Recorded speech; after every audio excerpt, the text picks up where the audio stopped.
Hello अस्सलाम वालेकुम friends welcome to Neha's life. तो ৰাতিপুৱা উঠিলোঁ মই উঠি পেলাই ফাৰ্ষ্টতে দোকান খুলিলোঁ খুলি পেলাই মই ব্ৰাছ চাছ কৰি ল'লোঁ কৰি পেলাই ভাবিলোঁ একে লগতে গাটো ধুই লওঁ গাটো ধুই ল'লে দিনটোৰ কাৰণে আজৰি হৈ যায় আৰু সেইটো কাৰণে আৰু এইফালে মোৰ ইয়াৰ চাওকচোন মোৰ গা ধোৱা একদম হৈ গ'ল জল্দি তাৰপিছত মই ৰেডি হৈ মেলি যাওঁ তললৈ ফাৰ্ষ্টতে মই চাহটো খাই লওঁগৈ কাৰণ দিনটো মোৰ আজি বহুত বেছি কাম আছে সেইটো কাৰণে ভাবিলোঁ জল্দি মই চাহটো খাই লওঁ।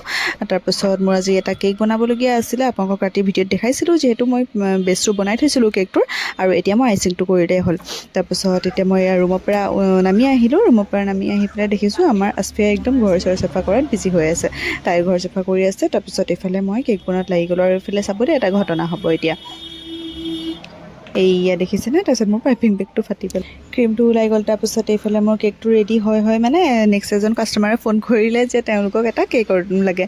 তাৰপিছত মই পটাপট এইটো কেকটো মই ডেলিভাৰ কৰি ল'লোঁ যিহেতু আকৌ নেক্সট এটা কেক বনাবলগীয়া আছে সেইটো কাৰণে মই কেকটো মানে ডেলিভাৰ কৰি পেলাই ধুমাধুম লাগি গ'লোঁ আকৌ নেক্সট কেক বনোৱাতকৈ একেলগে অৰ্ডাৰটো মানে হ'লে কি ক'ম ভালেই হয় অলপমান একো নাই যিহেতু তেওঁলোকৰো লাষ্ট টাইমত এটা প্লেনিং হৈ গ'ল সেইটো কাৰণে লাষ্ট এণ্ডিং টাইমত মোক কল কৰিলে।